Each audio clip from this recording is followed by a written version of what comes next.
Hello guys, welcome to the channel English by heart and my name is Tarun Swami. और मैं आपके लिए लेकर आया हूँ वोकैबलरी कहानियों के माध्यम से, जहाँ पर हम बिना लिखे इजीली इनको याद कर सकते हैं। जी हाँ, जो भी स्टूडेंट्स तैयारी कर रहे हैं किसी भी कॉम्पिटिटिव एग्जाम्स की, या फिर 11th-12th में हैं जो कि लिखने वाले हैं, या फिर जो गृहिणियाँ हैं जो चाहती हैं कि उनकी वोकैबलरी अच्छी रहे, या फिर जो ऑफिस गोअर्स हैं जिनको अच्छी वोकैब चाहिए अपने ऑफिस में कम्युनिकेट करने के लिए, ईमेल्स पर जवाब देने के लिए, या जितने भी जो इंग्लिश लवर हैं जो अपनी अंग्रेजी अच्छी करना चाहते हैं, तो आप सभी का स्वागत है।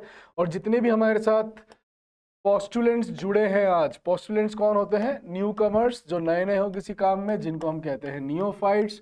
तो आप सभी का स्वागत है। और जितने वेटरन्स हैं आप सभी का भी फाइन। और वैसे जो है, आप सभी को पता है कि हमें डॉजियर्स कैसे बनाने हैं। जो नियोफाइट्स है आपको ही बताऊंगा मैं डॉजियर्स कैसे बनाने होते हैं।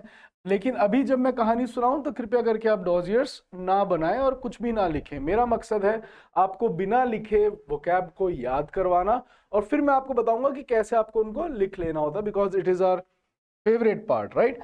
तो आज जो मैं आपके लिए कहानी लाया हूं गाइस, वह दर्शाती है जिंगोइज्म, देशभक्ति। जिंगोइज्म क्या होता है? देशभक्ति, पेट्रियोटिज्म। पेट्रियोटिज्म और जिंगोइज्म दोनों का ही मतलब होता है जो देश को प्रेम करता है, दैट इज जो देशभक्ति है, that is known as patriotism और जिंगोइज्म। फाइन। तो यह एक ऐसे ही जिंगोइस्ट की कहानी है जो कि इंडिया का नहीं है बट जापान का था। और यह हमारी कहानी का आज प्रोटैगनिस्ट है, जिसका नाम है हीरू ओनाडो। ओनोडा है ना? Onoda, Onoda, I do not remember his correct pronunciation of the surname, but his name was Hiru, right? And at the age of 23 he joined Japanese army and उनको डिप्लॉय कर दिया गया था। he was deployed at the age of 20, sorry, he joined, and after learning the maneuver of army की training, army के what you call tactics, यह सब सीखने के बाद में मैनोवर होता ही है। जो आर्मी ट्रेनिंग होती है उसको हम कहते हैं मैनोवर। तो मैनोवर के बाद 3 साल के बाद जो उसको पहली बार उसका डिप्लॉयमेंट हुआ, वह हुआ 1944। जब आपको पता है कि दूसरा विश्व युद्ध चल रहा था, तो he was deployed in Philippines. Deployed का मतलब क्या होता है? तैनात। जो तैनात किया जाता है, ये हमने न्यूज़पेपर में भी देखा था, और वैसे मैंने आपको बताया भी था। यह भागवत कथा के अंदर भी वापस हम रिवाइज कर लेते हैं, जो वेटरन्स हैं वो भी, और जो न्यूफाइट्स हैं उनके लिए नया वर्ड है। तो उनको डिप्लॉय किया गया था। जो हीरू है उनको अपने साथियों के साथ डिप्लॉय करा गया, जो फिलीपींस की जो कैपिटल है मनीला, उसके बाद पास में एक बहुत छोटा सा द्वीप था, लुबांग, है ना? तो वहां पर इनको डिप्लॉय किया गया and the war was going on, है ना? एंड तभी आपको पता है कि जापान जो है वैसे वो जीत रहा था। ये भी आपको बता दूं, बड़ी इंटरेस्टिंग सी है कि Japan was getting the Triumph. वह ट्रायम्फ प्राप्त कर चुका था वैसे जापान, लेकिन उसने जोश जोश में, एंथुजियाज्म में, उसने जो यूएस का पर्ल हार्बर था, हार्बर इज अ प्लेस जहां पर आपके जो शिप्स हैं वह पार्क होते हैं, that is known as harbour, है ना? आपको मुझे बताना है कि एरोप्लेन्स जहां पर पार्क होते हैं उसको हम क्या कहते हैं, एंड बसेस जहां पार्क होती है वो तो आपने 1000 बार पढ़ा है, लेकिन फिर भी अगर आपने अपने मिल्यू से नहीं सीखा तो आपको नहीं पता होगा कि बसेस कहाँ पार्क होती है। अदरवाइज आपको यह हर जगह दिखता है कि बसेस कहाँ पार्क होती है। आपको मुझे कमेंट करके बताना है कि एरोप्लेन्स कहाँ पार्क होते हैं, और ये बहुत बार एसएससी वगैरह में पूछा गया है। तो जापान ने क्या जो है अटैक कर दिया था उसने पर्ल हार्बर के ऊपर, एंड उसी का जो है अमेरिका ने रिटेलिएशन करा था। और जब अमेरिका ने रिटेलिएट करा तो जापान को, व्हाट डू वी कॉल, उसके 2 शहरों को तबाह कर दिया था, एंड तभी वह इमर्ज हुआ था as a super power. And अब जब 1945 में जब ये हुआ, है ना, तो हुआ क्या कि जापान जो है वह कैपिचुलेट कर चुका था अमेरिका के सामने। कैपिचुलेट कर चुका था मतलब सरेंडर करा जा चुका था। एंड जो जितने भी हीरू ओनाडा जो वहां पर अभी तक डिप्लॉयड था, उसके पास उनके जो ऑफिसर, उनका संदेश आया था कि तुम वहां पर डटे रहना और वहां पर खड़े रहना एक चट्टान की तरह, हम तुम्हें 3 साल या 4 साल 5 साल जो भी लगता है हम तुम्हें लेने जरूर से आएंगे। तो ये जो डिक्री था उसके ऑफिसर का, डिक्री क्या होता है गाइस? ऑर्डर। तो जो उन्होंने बिहेस्ट करा था वह उन्होंने पढ़ा, और जो जितने बाकी इनके जो साथ के जो थे सिपाही वगैरह इनके, वो सब वहां पर युद्ध के अंदर अधिकतर मार्टियरडम प्राप्त कर चुके थे। डिमाइस नहीं होता है सोल्जर, सोल्जर इज मार्टियर्ड, है ना। तो वो मार्टियरडम को प्राप्त कर चुके थे, वीर गति को प्राप्त हो चुके थे या शहादत प्राप्त कर चुके थे, और कुछ ने सरेंडर कर दिया था, कुछ वापस जा चुके थे, मतलब भाग चुके थे, कुछ उनमें से फ्ली कर गए थे, एब्सकॉन्ड कर गए थे, जैसे उनको पता पड़ा था कि जापान ने जो है कैपिचुलेट कर दिया। लेकिन हीरू, हीरू और उसके साथ 3 और उनके जो थे फेलोस थे, मेट्स थे। फेलोस भी कौन होते हैं? जो आपके साथ के, है ना। तो और जो सिपाही थे वो वहीं पे रुक गए और उन्होंने असाइलम लिया जंगलों में, और देवर हाईली फ्लेयर, वह काफी फ्लेयर थे, डेक्स्टर्स थे गुरिल्ला वॉर के अंदर, डेक्स्टरस, वो काफी डेक्स्टरस थे, फ्लेयर थे, वह काफी अडेप्ट थे, वह काफी डेफ्ट थे, किसके अंदर? निपुण। वह किसमें निपुण थे? गुरिल्ला वॉर्स के अंदर। So they were highly trained and they were very much flair, dexterous, adept and deft, right. And आपको मैंने बताया कि उन्होंने आर्मी की जो मैन्यूवरिंग है उसके बाद ही दे वर डिप्लॉयड इन दैट द्वीप, जो आइलैंड था उसके ऊपर, फिलीपींस के पास, मतलब मनीला जो उनकी कैपिटल है, आपको ध्यान होना चाहिए, राइट। अब होता क्या है कि कुछ सालों के बाद में, है ना, 3-4 साल के आसपास, होता क्या है कि जो इनका एक जो व्यक्ति है, जो इनके एक साथ वाला होता है, वह भी डर जाता है और वह भी फिलीपींस की जो सेना है उसके सामने कैपिचुलेट कर देते हैं। कैपिचुलेट कर देता है मतलब सरेंडर कर देता है, आत्मसमर्पण कर देता है। अब वो 3 बचते हैं। अब वह उस 3 में से 5 साल बाद एक आदमी जो है वह एनकाउंटर के अंदर, फिलीपींस की जो पुलिस की सेना होती है उसके साथ एनकाउंटर करने में वो वहां पर मर जाता है।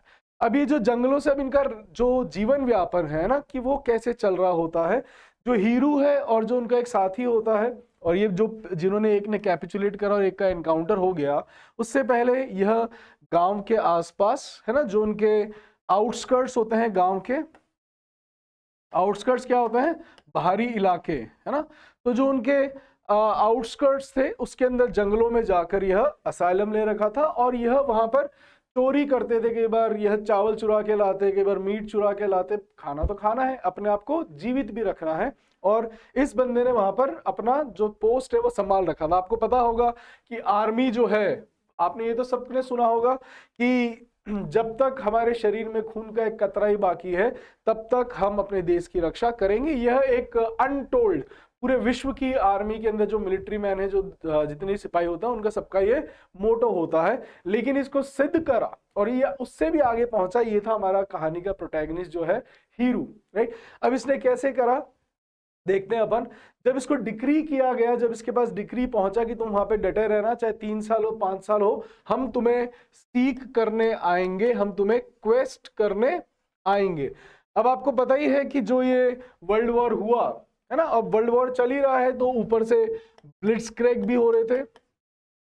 ब्लिट्सक्रेग, ब्लिट्सक्रेग क्या होता है गाइस? ब्लिट्सक्रेग होता है जब ऊपर से बम्बार्टमेंट होता है, जब गोलीबारी होती है तो उसको हम कहते हैं ब्लिट्सक्रेग, राइट। ये आपको अभी भी वर्ड पढ़ने को मिल रहा होगा न्यूज़पेपर के अंदर, शायद आपने यूएस और ईरान, रशिया एंड यूक्रेन, है ना, तो इनके बीच में जो वॉर वगैरह चल रहे हैं, तो आपको ब्लिट्सक्रेग ये बहुत बार पढ़ने को मिलता है वर्ड्स। तो अब ये जो हीरू और जो उनके साथी, अब एक ही बचा था, है ना, यह 18 साल तक रहते हैं। फिर इनकी गांव वालों के साथ क्या, इनकी थोड़ी बहुत स्कर्मिशेस भी हो जाती थी। कई बार लोग बाग इनसे डरते भी थे, है ना, बिकॉज देवर ऑफ जापान, ये तो जापान के और वहां फिलीपींस के उधर वहां पे रह रहे हैं, तो लोगों के साथ इनकी स्कर्मिशेस भी हो जाती थी, क्योंकि ये चोरी करने लग गए। अपने आप को पालना तो है, राशन पानी आ नहीं रहा, राइट। एंड इनकी स्कर्मिशेस हो गई, इनकी ब्रॉल्स होती थी, बट ये वहां पर डटे हुए थे। अब एक कोई जो था, जो इनके साथ में जो था, एक हीरू के साथ में एक व्यक्ति था, वह भी एक दिन, जो पुलिस जब पेट्रोलिंग कर रही है, पेट्रोल क्या होता है गाइस? ये होता है पेट्रोलिंग, इसको हम कहते हैं पेट्रोल, और ये होता है पेट्रोल, जो हम गाड़ियों में डलवाते हैं इसका प्रोनाउंसिएशन होता है petrol, right, and this is petrol. तो जब पेट्रोलिंग कर रही थी फिलीपींस की, तब एक और ये होती है गश्त, है ना, जब वो गश्त कर रही थी तब जो हीरू का एक और जो साथी था वह भी एनकाउंटर में मार्टियरडॉम हो जाता है, शहादत या वीर गति को प्राप्त हो जाता है। फाइन, अब वो भी शहीद हो गए, अब बचा हीरू अकेला। अब हीरू के जो कपड़े हैं वो बहुत ही ज्यादा टार्निश हो गए थे, देवर टार्निश्ड, गंदे भी हो गए थे, एंड देवर टार्टर्ड। टार्टर्ड होता है when they were torn up, जब वो फट गए हों, खराब हो गए हैं, बट देवर पुटिंग, उन्होंने लोहे की जो तारे होती है और जो पेड़ों की पतले पतले रेशे होते हैं उनसे उनको सीला और अपनी यूनिफॉर्म को पहन के रखा, राइट, एंड बीच में चेंज करना पड़ा, जो त्रिपाल होते हैं, जो तंबू होते हैं, उन्होंने उसको भी अपने कपड़े बनाए, यूनिफॉर्म बनाई और वहां पर वह तैनात रहे, उसका पालन करा, है ना, उसको they abide by that decree, abide by that decree, abide by का मतलब हो गया फॉलोड, है ना, तो उन्होंने उसका पालन करा और वो वहां पर रहे, और वो वहां पर अब 23 साल का लड़का गया था, 23 साल का लड़का। आप इमेजिन करिए गाइस, जो स्टूडेंट, जो व्यूअर्स है, आप ही की उम्र के हैं, है ना, आप भी इसी उम्र के हैं, तो आपसे, और वो जो उससे छोटा था तब वो मिलिट्री में चला गया, एंड 23 साल का वो वहां पे डिप्लॉयड हो गया, and in between the war, है ना, तभी अब वो वहां पर अकेला, ही वॉज स्टैंडिंग अलोन, और ये रियल स्टोरी है, I am not telling you any apocryphal story, मनगढ़ंत कहानी नहीं है, it is not a fictional one, ये फिक्शनल नहीं है, ये काल्पनिक नहीं है, यह एक रियल स्टोरी है। एंड आप जाके चेक भी कर सकते हैं नेट के ऊपर, जापान के हीरो ओनाडो या ओनोडा की जो कहानी है ये आपको मिल जाएगी, आप पढ़ेंगे तो आपको सेम मिलेगी, है ना। अब होता क्या है कि जापान का एक वहां पर कोई रिसर्चर था, he was quite finicky. Finicky क्या होता है, या हम कह सकते हैं असेंट्रिक। असेंट्रिक क्या होता है गाइस, ये वन वर्ड सब्स्टिट्यूशन भी होता है, वैसे हम कहते हैं सनकी। तो वहां पर एक सनकी विद्यार्थी था जिसका मानना था कि अभी भी जापान के कुछ सोल्जर्स फिलीपींस में डटे हुए हैं, उसका मानना था, उसका ये बिलीफ था, है ना। ही जस्ट उसने मना कर दिया था इस चीज को मानने से कि अभी जापान के सोल्जर जो है खत्म हो गए हैं। तो असेंट्रिक का मतलब होता है the one who has unusual habit और one who doesn't follow what others they are saying, right, जिसको हम कहते हैं सनकी, that is eccentric, right. So he was eccentric and he was not ready to believe. So उसने बोला कि वहां पर और भी होंगे। तो 40 साल, है ना, 30 साल तक जो हीरू, 30 साल हो चुके हैं, ही टर्न 50 नाउ। अब उसका जो शरीर है वह बहुत ज्यादा फ्रीजाइल हो गया है, कमजोर हो गया। क्यों? क्योंकि उनको ढंग से भोजन नहीं था, और वहां पर जंगलों में आपके मच्छर वगैरह और ये सब भी बहुत थे ना, तो बीमारियां, डिजीज, तो उनमें से बहुत सारे सोल्जर्स तो दे डाइड ऑफ डिजीज,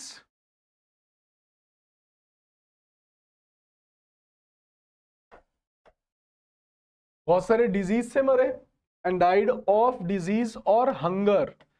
तो ये आप ध्यान रखिएगा, जब भी कोई व्यक्ति डिजीज से मरता है या हंगर से मरता है, उसके बाद हमेशा क्या आएगा? ऑफ। ये प्रेपोजिशन का क्वेश्चन भी है, और हमेशा आपके पेपर में डिजीज के ज्यादा आते हैं कि he died of malaria, died from malaria लगा दिया, but it should be of. By, with, from कुछ नहीं आएगा, it is always of. Whenever someone dies of disease, happiness, sorrow, hunger, thirst, so it is always of. Fine. अब होता क्या है कि उनको एक बार पत्र लिखा गया, या पत्र नहीं, उनको किसी के द्वारा संदेश भिजवाया गया कि आप वापस आ जाओ, आपको बुला रहे हैं, बट ही रिसेंड, उन्होंने उसको कैंसिल कर दिया, मना कर दिया। ही रिजेक्टेड दैट प्रपोजल कि मैं नहीं आ रहा, मेरे जो बॉस हैं, अब जो बॉस हैं, जो इनके ऑफिसर थे, है ना, उनका नाम था योशिमी। तो योशिमी ही, वो अब तक तो आर्मी से क्या हो चुके थे? सुपर एनुएट। क्या हो चुके थे गाइस? सुपर एनुएट, रिटायर हो चुके थे। अब वो बंदा कह रहा है कि मेरे को जब तक मेरा ऑफिसर डिग्री नहीं देगा तब तक मैं यहां से हटूंगा नहीं।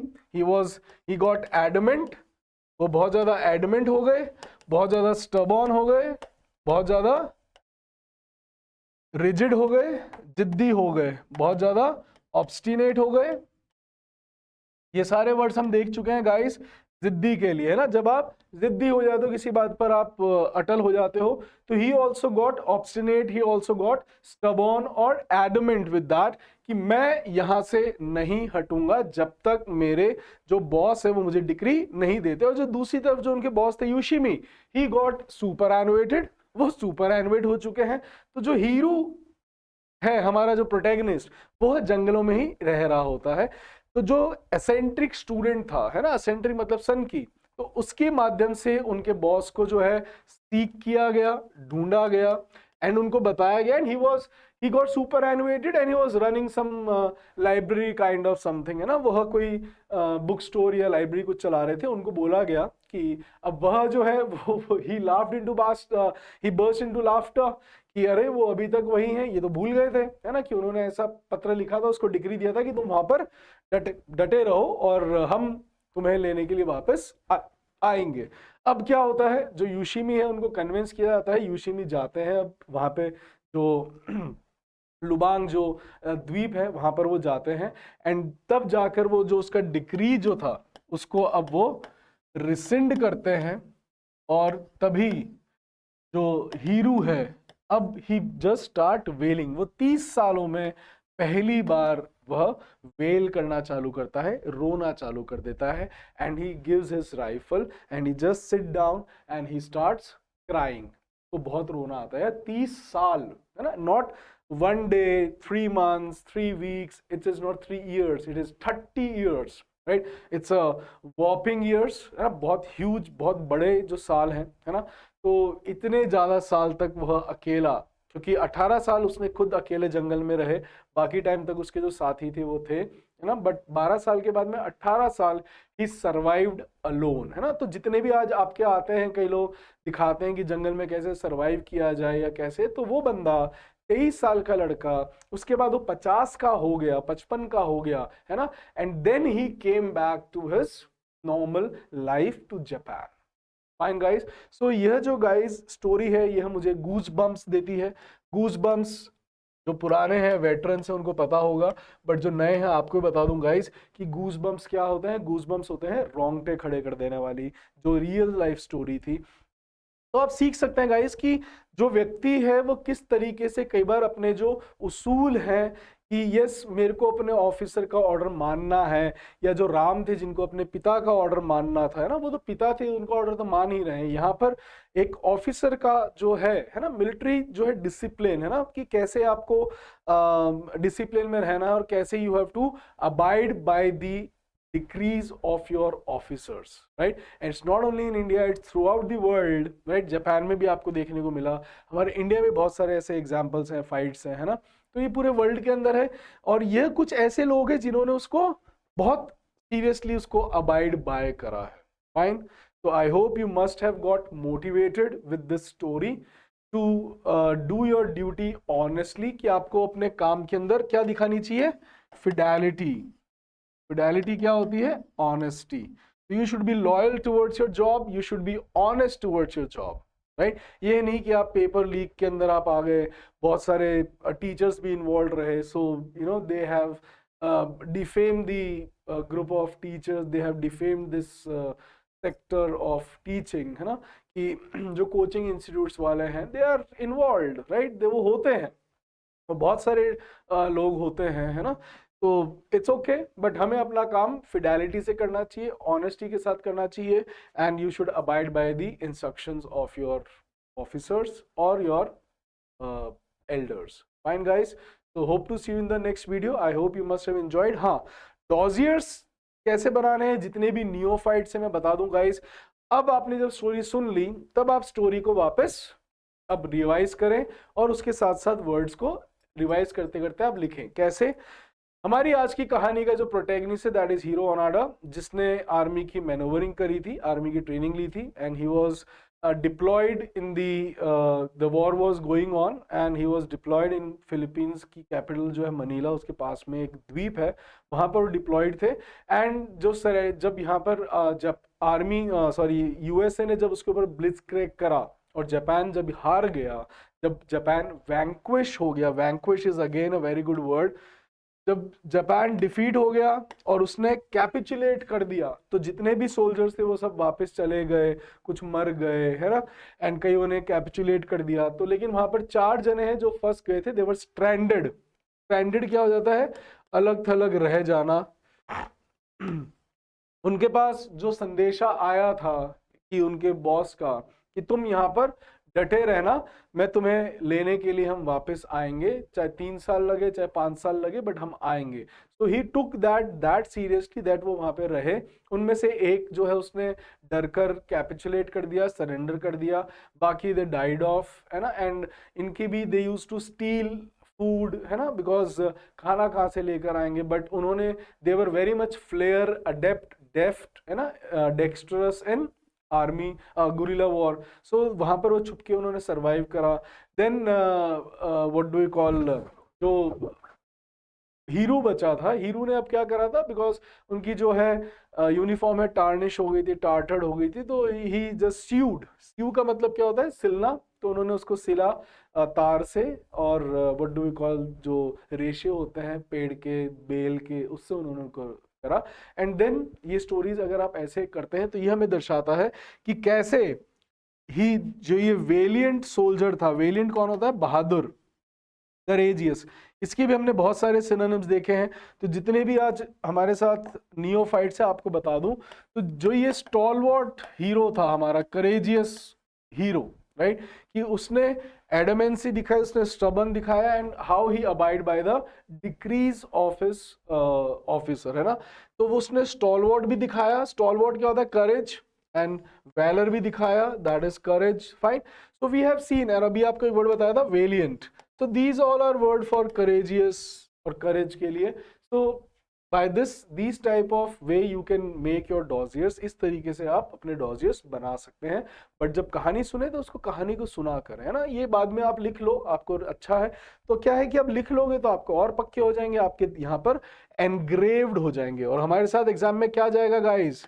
हमारे dossiers या हमारा दिमाग, कोर्स दिमाग। तो हमारे वर्ड्स कहाँ पर एनग्रेव्ड होने चाहिए? दिमाग के ऊपर, फाइन। इसी के साथ आपको मैं अड्यू कहता हूं। मिलते हैं अपन नेक्स्ट वीडियो के अंदर और अच्छी इंटरेस्टिंग कहानियों के साथ। See you there, bye bye, Tata.